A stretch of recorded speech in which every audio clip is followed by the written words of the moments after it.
जय हिंद प्यारे साथियों, वेलकम टू भारत क्लासेस। तो प्यारे बच्चों, आज हम लोग JCERT सिविक्स कक्षा 6 के अंतर्गत अध्याय 5 के प्रश्न उत्तर को देखेंगे। अध्याय 5 का नाम है सरकार। ठीक है, तो पहला प्रश्न दे रखा है कि रिक्त स्थानों की पूर्ति कीजिए।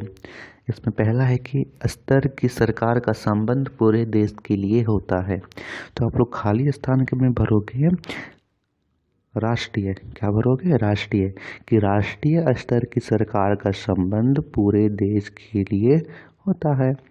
अब दूसरा ऑप्शन दे रखा है कि सरकार के अंग होते हैं। सरकार के कितने अंग होते हैं? तो हमें खाली स्थान की जगह में भरना है कि सरकार के 3 अंग होते हैं, विधायिका, कार्यपालिका और न्यायपालिका। आपको सिर्फ 3 लिखना है।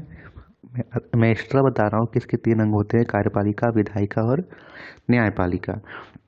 तीसरा प्रश्न दे रखा है कि लोकतंत्र का के लिए द्वारा शासन है। तो इन तीनों में एक ही शब्द भरना है।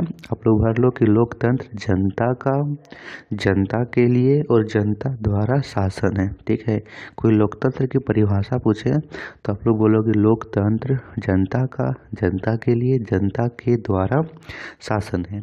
ठीक है, इसे आप लोग जनता भरना है इसमें। प्रश्न संख्या 4 दे रखा है कि अमेरिका में महिलाओं को वोट देने का अधिकार में मिला। तो यहाँ पे आप लोग भरोगे 1920, कि अमेरिका में महिलाओं को वोट देने का अधिकार 1920 में मिला। देखिए, दुनिया का सबसे पुराना संविधान बोलेंगे तो अमेरिका का है, लेकिन वहाँ पर भी महिलाओं को वोट देने का अधिकार 1920 में मिला, समझ सकते हो। जबकि ब्रिटेन में 1918 में, फ्रांस 1944 में, रूस 1917 में, जर्मनी 1918 में मिला था महिलाओं को वोट देने का अधिकार। प्रश्न संख्या 5 दे रखा है कि भारत एक देश है। तो आप लोग लिखोगे कि भारत एक लोकतांत्रिक देश है। कौन सा देश है? लोकतांत्रिक।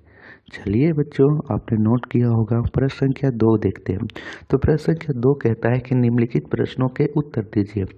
पहला प्रश्न है कि सरकार से आप क्या समझते हैं?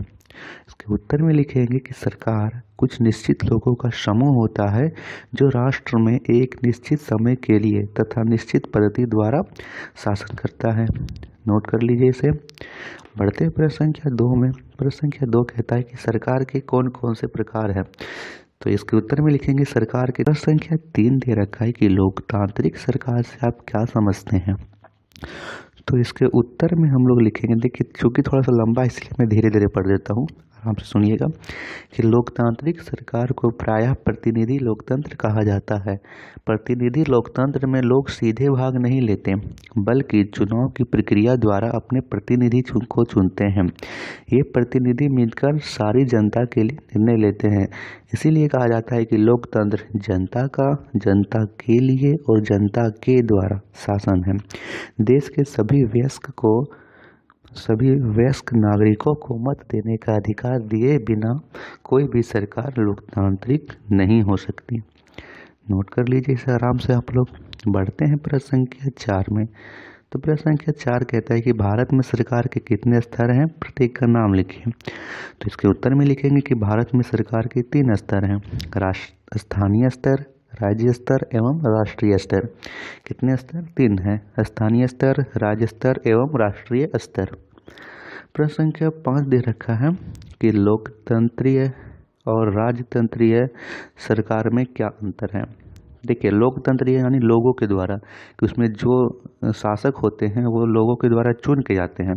जबकि राजतंत्रीय में ये उसका बेटा बनेगा राजा, ये बोलते हैं कि उसमें वंशज चलता है कि राजा का बेटा ही राजा बनेगा उसमें। तो इसके उत्तर में लिखेंगे कि लोकतंत्रीय सरकार में नियम और कानून संविधान के द्वारा तय की जाती है और इसमें लोगों की भागीदारी भी होती है। परंतु राजतंत्रीय सरकार में नियम और कानून उस राज्य के राजा द्वारा निर्धारित होते हैं और उसमें लोगों की कोई भी भूमिका नहीं होती है।